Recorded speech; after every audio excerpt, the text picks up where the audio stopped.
안녕하세요. 부동산 전문세무사 유찬영입니다.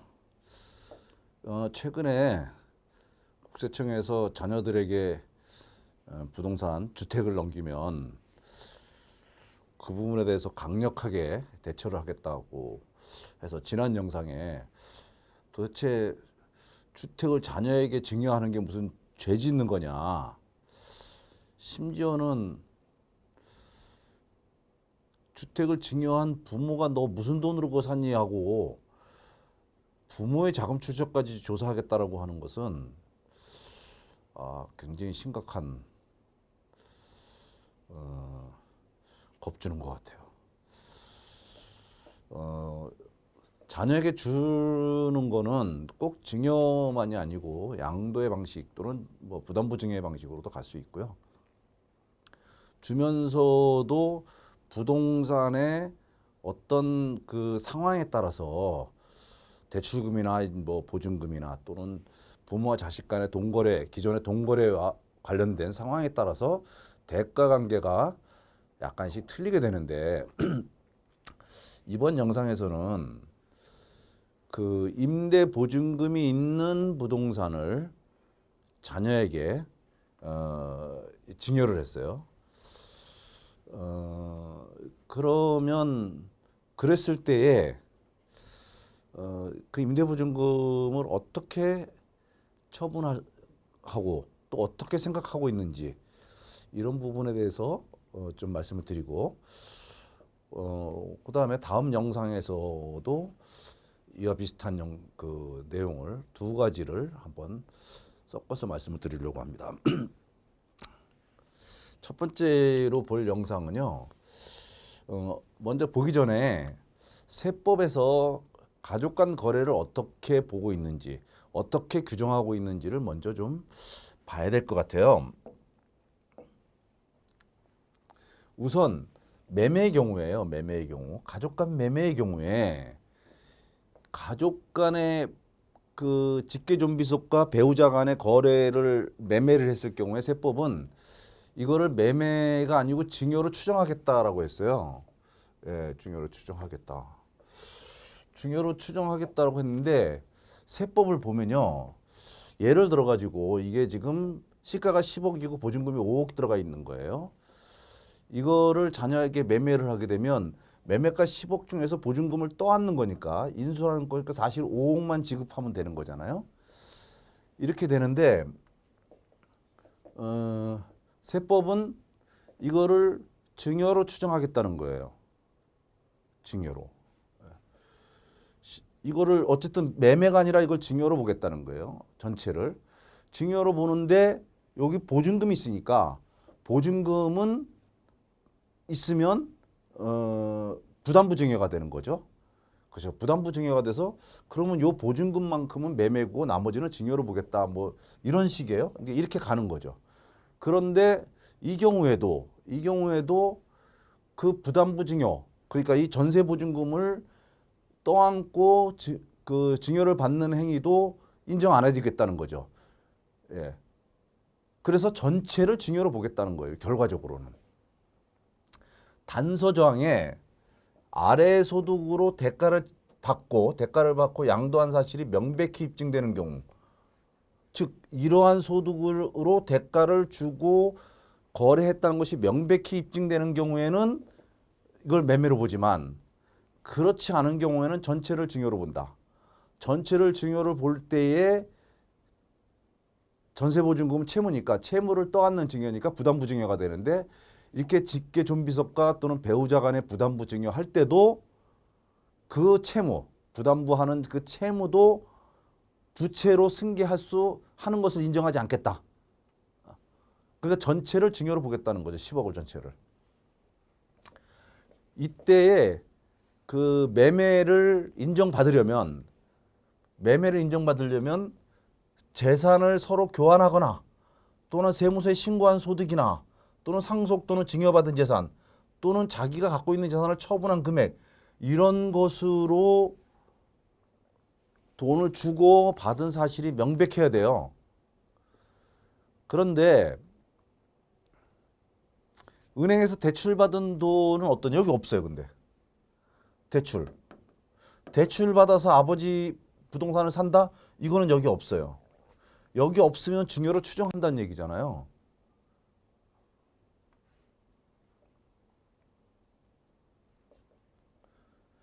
그래서 야, 이 본인이 부모로부터 부동산을 취득할 때는 이 부동산을 취득할 만한 충분한 능력이 있는 이러한 것들로 능력을 입증할 수 있어야 된다. 대출은 여기 들어가 있지 않다라는 거예요. 이 부분에 대해서는 나중에 영상에서 또 자세히 설명을 드리려고 하고, 오늘 소개해드릴 요건은 부담부 증여의 경우예요. 그런데 왜 이걸 말씀드렸냐면 매매의 경우에도 증여로 추정하잖아요. 그럼 증여로 추정하면 여기 전세보증금은 이거를 증여로 추정할 때 전세보증금은 이거는 부담부 증여로 봐서 이거는 매매로 본다라고 했는데, 이렇게 그러면 이것도 이제 부담부 증여에 해당되기 때문에 부담부 증여 이쪽으로 해석을 하면 될 거예요. 이쪽을 해석해 보면, 자, 보증금 5억은 부담부 증여일 경우에 보증금 5억은 매매고, 그다음에 보증금을 떠안은 나머지 떠안은 것은 매매고, 그 나머지 잔액이 증여가 되겠죠. 이게 부담부 증여입니다. 그래서 부모는 양도세, 증여한 사람은 양도세를 내는 거고, 증여를 받는 사람은 증여세를 내도록 이렇게 돼 있는 겁니다. 그런데 배우자나 직계존비속 간의 부담부 증여 시, 아니 부담부 증여라는 것이 배우자 직계존비속 외에 타인 간에 또는 뭐 이 가족을 벗어난 친척들 간의 부담부 증여를 할 가능성은 아주 희박합니다. 그럴 이유가 없죠. 남의 자식한테, 남의 가족한테 부동산을 증여할 일이 거의 없겠죠. 예, 거의 대부분은 다 여기에 해당된다고, 가족 간의 거래라고 보면 되는데, 어쨌든 배우자나 직계존비속 간의 부담부 증여할 때, 이때에 부담부 증여할 때 이 채무액은 보증금 채무죠. 이건 매매로 보게 돼 있는데, 가족 간 거래라면 그것을 수증자가 인수를 해도 인수되지 않은 것으로 추정한다, 이렇게 돼 있어요. 인수를 해도. 다만 이 채무액이 금융기관 채무다. 그러니까 대출 받은 거겠죠. 또는 채무 부담 계약서나 채권자 확인서, 담보 설정 및 이자 지급에 관한 증빙 등에 의해서 그 사실이 확인되는 경우에는 증여로 추정하지 않는다라고 돼 있어요. 그래서 여기 임대보증금은 이 채무 부담 계약서와 같다고 봐야 되겠죠. 내가 돈을 받고 나중에 임대보증금을 반환해야 되니까요. 채무죠. 그래서 이런 경우에는 부담부 증여로서 채무를 인수한 것으로 본다라고 해석을 해야 될 것 같습니다. 그러니까 세법의 규정은 이렇게 되어 있어요. 이런 상태에서 사건을 한번 보겠습니다. 소개드린 사건은 지금 부모가 가지고 있는 부동산인데, 이 기준시가가 3억이에요. 기준시가가 3억입니다. 재작년까지만 해도 기준시가로 인근 유사 부동산 매매 사례가액이 없거나 이런 지금도 기준시가로 갈 수가 있어요. 예, 뭐 단독주택 같은 경우, 그다음에 인근 유사 부동산이나 거래가액이나 아니면 감정가액이 없으면 기준시가로 갑니다. 기준시가가 3억인데 그 보증금이 1억이에요. 요 주택을 증여하면서, 야, 이 보증금 1억 너가 언제 갚겠니? 그리고 이거 3억 주면 또 증여세도 내야 되는데, 그러니까 보증금은 내가 갚을게. 예. 그 대신에 너는 전체를 다 가져가라. 그래서 증여를 합니다. 그때 자녀는 24살의 대학생이에요. 아직 학생이에요. 소득이 없는, 능력이 없는 학생이에요. 이런 학생에게 이 주택을 증여를 하는데 조건이 뭐냐면, 보증금을 자녀가 갚으라는 조건이 없어요. 그 주택가액 전체인 3억을 다 증여를 한 겁니다. 다 증여를 하면 보증금 1억은 부모가 받았으니까 이 보증금 1억은 자녀가 받아야 될 돈이 되는 거죠. 그래서 이거를 넘겨준 거예요. 그래서 아버지가 받은 1억 보증금, 이거를 자녀에게 이게 승계해 줬어요. 반환해 준 거죠, 반환. 이건 내 돈이 아니고 당신이, 그러니까 수증 받은 집주인인데 너가 집주인이니까 나중에 이 사람 나갈 때 네가 돌려줘야 될 거 아니야. 나는 집을 3억을 전체를 증여했으니 내가 받은 보증금도 너한테 돌려주는 게 맞다. 예, 그렇게 한 거죠. 그래서 이 자녀는 1억을 받아가지고 요 1억을 받아가지고 요 1억으로 세금을 낸 거예요. 증여세하고 취득세를 내고 조금 남았어요. 예, 그래서 그거 가지고 이제 뭐 이후에 그 뭐 세금 낼 것도 있고 그다음에 뭐 여러 가지. 그러니까 어쨌든 이런 경우에 자녀가 집주도 받았고 돈도 받았고 예, 세금도 다 그걸로 해결되고 굉장히 해피한 사건이었는데 이 사건을 가지고 세무공무원이 이걸 들여다보더니 이거 이상하다 해가지고 과세를 했는데 먼저 국세청 예규를 한번 볼 필요가 있어요. 누군가가 국세청에다가 질문을 했을 때 국세청장이 답변을 해준 내용이에요. 이 내용에 의하면 자 직계 좀비속 사이에 임대차 계약이 체결된 재산 그러니까 좀 전의 사건과 같은 거죠. 3억 중에 1억이 임대차 계약이 체결됐어요. 이거를 증여하면서 이 해당 재산에 해당하는 채무, 임대보증금을 수증자, 즉 자녀가 인수하는 사실이 입증된 때에는 증여재산가액에서 그 채무를 차감하는 것이나 그러니까 3억에서 여기에 보증금이 1억이라면 이거를 수증자가 인수를 했다면 증여가액은 3억에서 1억을 뺀 2억이 증여가액이 된다는 거예요. 그리고 1억은 매매로 본다는 거죠. 부담부증에 매매로 보고 이것을 증여로 보겠다는 거예요. 그러니까 수증자가 인수하는 사실이 입증된 때는 그렇다는 거예요. 그런데 이게 증여자가 임차인으로 받아 보관 중인 임대보증금, 그러니까 아버지가 가지고 있던 임대보증금을 수증자에게 인도하는 경우에는 그러하지 아니하는 것. 그러니까 조금 전의 사건이죠. 그러니까 아버지가 보증금을 받아가지고 그 수증자에게 인도하는 경우에는 그러하지 않다. 그러니까 3억을 다 증여하고 내가 받은 보증금은 너한테 반환해줄게. 예. 그리고 이 수증자가 인도받은 임대보증금 이걸 가지고 돈이 생겼으니까 그걸 써야 될 거 아니에요. 제일 급한 게 뭐죠? 증여세하고 취득세잖아요. 그래서 증여세, 취득세를 납부한 사실이 확인되는 경우에는 그 납부세액에 대해서 증여세가 과세되지 아니하는 것입니다. 그러니까 좀 전에 사례 설명드린 것을 보면 아무런 문제가 없는 것 같죠.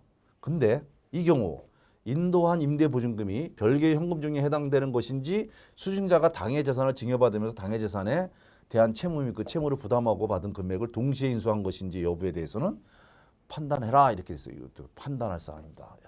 세무공무원이 어떻게 판단하냐에 따라서 달라진다는 얘기죠. 자, 국세청에서 이렇게 예규가 나왔으니까 요 예규만 보면 앞에 그 사례는 아무런 문제가 없는 것처럼 보입니다.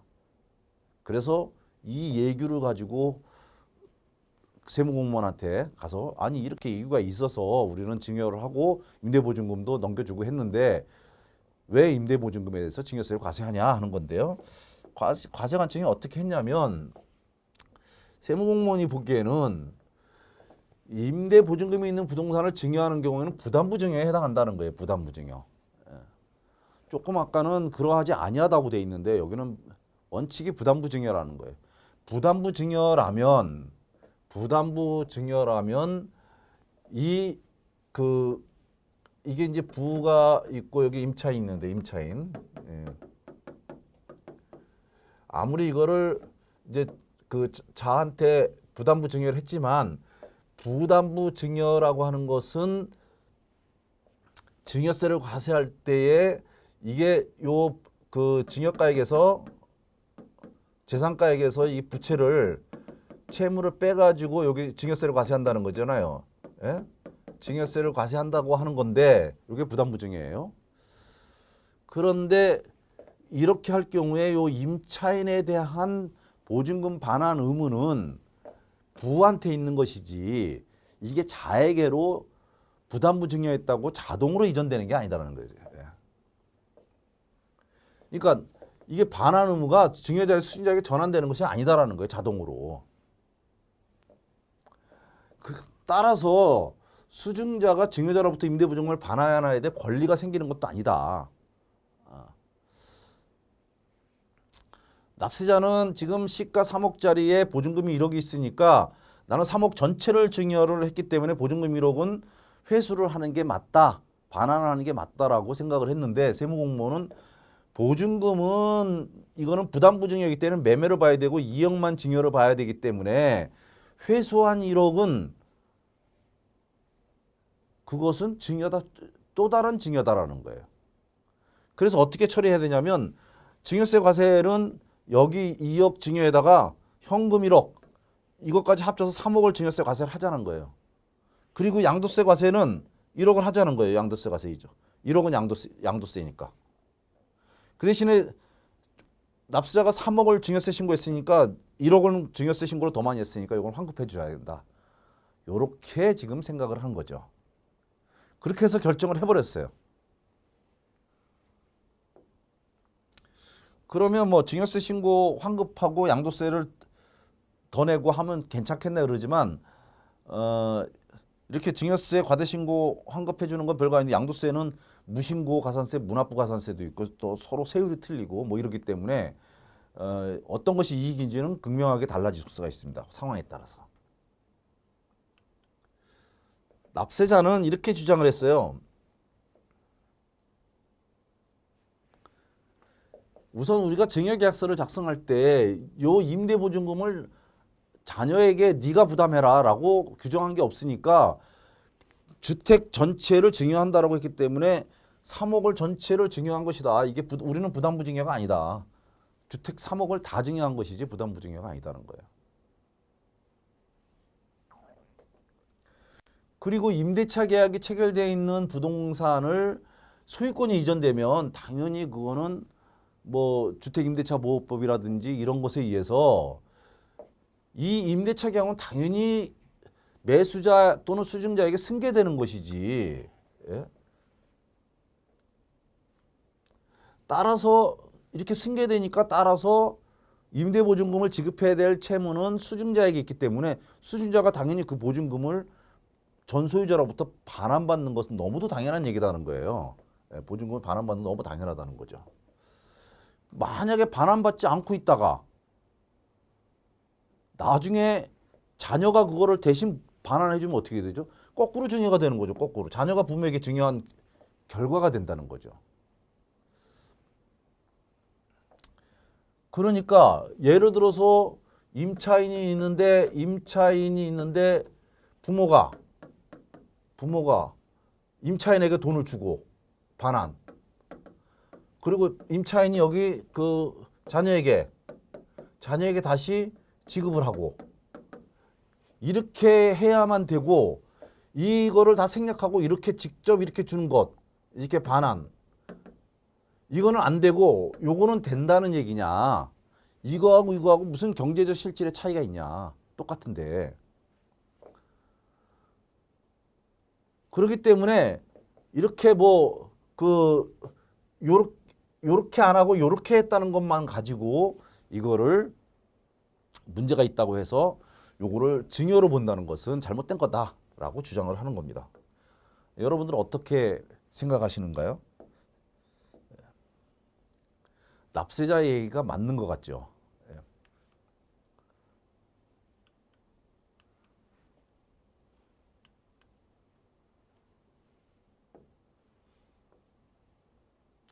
조세심판원은 어떻게 판단했을까요?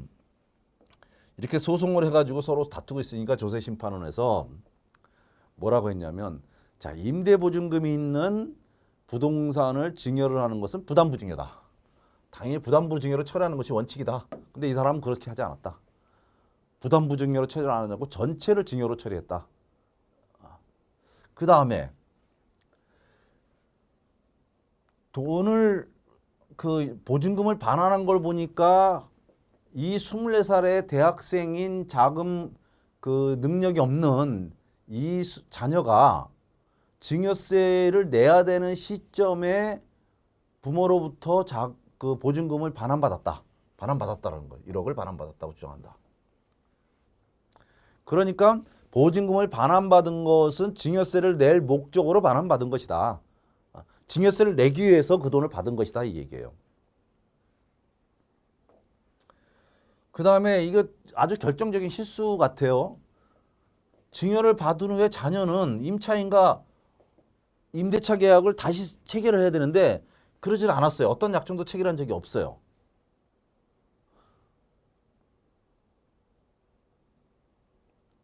그러니까 임대차 관계가 자녀하고 임차인하고 체결되지 않았다는 거죠. 임차인이 있는데 이게 부가 있고 이게 자가 있는데 부하고는 임대차 계약이 체결이 돼 있어요. 그런데 이 사이에 증여가 일어났으면 자가 다시 이 사람과 임대차 계약을 체결을 해야 되겠죠. 그리고 나서 대가가 일로 오든 아니면 일로 오든 그거는 그 다음 문제죠. 그런데 요 임대차 계약을 체결하지 않았다라는 거예요. 이거는 납세자가 결정적인 실수를 하신 것 같아요. 이건 당연히 임차를 했으면 증여를 했으면 권리 의무가 승계되고 그리고 그래서 임대차 계약의 권리 의무도 다 승계되는 걸로 알았다는 것인데 법률적으로는 아니 이렇게 부에서 자로 소유권이 이전됐으면 임대차 계약이 여기서는 이제 마무리가 됐으니 이 임대차 계약이 새로 설립이 계약이 돼야 되는데 체결이 돼야 되는데 왜 안 했냐는 거죠. 그리고 24살인 다학생 자녀가 임대보증금을 반환할 수 있는 능력이 없어 보인다. 그러니까 아까 처음으로 다시 돌아가면 이거를 자기 돈을 주고 하거나 뭐 이래야 되는데 이 경우엔 조금 이상해요. 왜냐하면 이 임대보증금은 부담부증여에서 채무로 인정해 준다고 했거든요. 그럼에도 불구하고 반환할 수 있는 능력이 없어 보인다라고 이야기를 하면서 따라서 부모로부 받은 1억에 대해서 전세보증금 반환 요청 없다. 그래서 증여세를 과세한 게 정당하다고 내렸어요. 이게 아까 초기에 제가 말씀드린 것처럼 국세청 예규에 의하면 이거는 아무런 문제가 없는 것처럼 보여요. 그리고 제가 봐도 별로 크게 문제가 없어 보이는데 이거를 과세관청이 과세를 하고 조세심판원에서도 이게 정당하다라고 얘기를 했어요. 여기 전체적으로 보면 제일 문제가 이렇게 임대계약을 체결하지 않았다는 것이 가장 큰 약점인 것 같아 보이고요. 그 다음에 이렇게 능력이 없다라고 하는 것. 예. 그래서 능력이 없으니까 증여받지 뭐 능력이 있으면 증여 왜 받아요. 예. 그래서 제 생각에는 그렇습니다. 제 생각에는 이 부담부 증여를 할 경우에는 우선 첫째로 이 채무부는 양도세 신고를 하고요. 예. 그 다음에 이게 부담부증여 이게 임대보증금일 경우에 그렇습니다. 임대보증금일 경우에 그 다음에 그 외에는 증여세 신고를 이렇게 하면서 이 채무 부분에 대해서 양도세 신고를 하되 임대보증금 여기서 이제 증여세를 납부해야 되니까 증여세 납부를 해야 되니까 이 돈이 모자라면 임대보증금 일쪽으로 추가적인 증여를 하는 것이 맞다. 이러면 아무런 문제가 없지 않겠느냐 이런 생각도 드는데